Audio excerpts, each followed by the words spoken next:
gaming basically means you'll be fire. Actual fire, of course, is probably frowned upon, but it's good to know that the AMOLED display can last for 30 seconds under my flame and still completely recover, minus the oleophobic coating, of course. See, look at this. I've already forgot about the rubber stopper and it's only been like 7 minutes. And I don't know about you, but when I think of gamer, I think of some pretty aggressive hand movements, because emotions are usually high, which means that a gaming phone should be even more durable than a regular phone.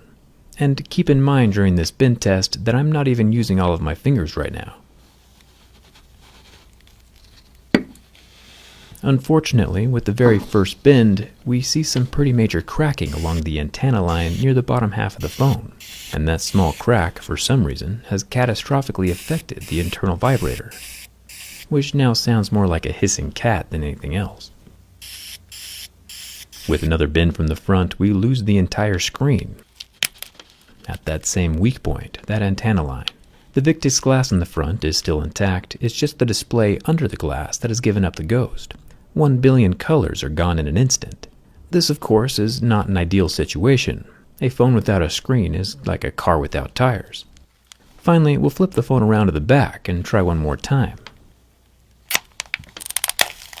And right there next to the center USB-C and accessory port, we find another weak point in the frame. And just like Apple's iPad, it's game over for the ROG Phone 5. May he rest in peace, Sis.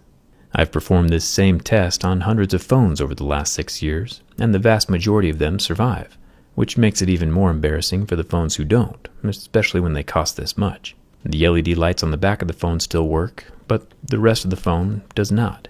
And it's even more sad since I haven't been to the gym in a year and I'm only using 9 fingers.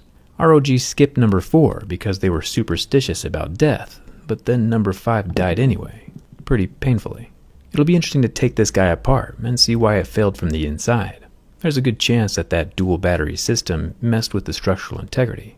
This is just the regular ROG 5, of course. There is one more, even more expensive ROG 5 called Ultimate, which has the second display on the back. But judging by the fact that it also has dual batteries, side accessory ports, and this very same antenna line on the side, I think it would indeed suffer the exact same fate during the bin test. But hit that like button if you think we should check.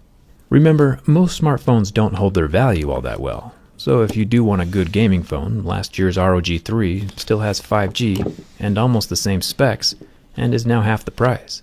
And more importantly, doesn't fold in half.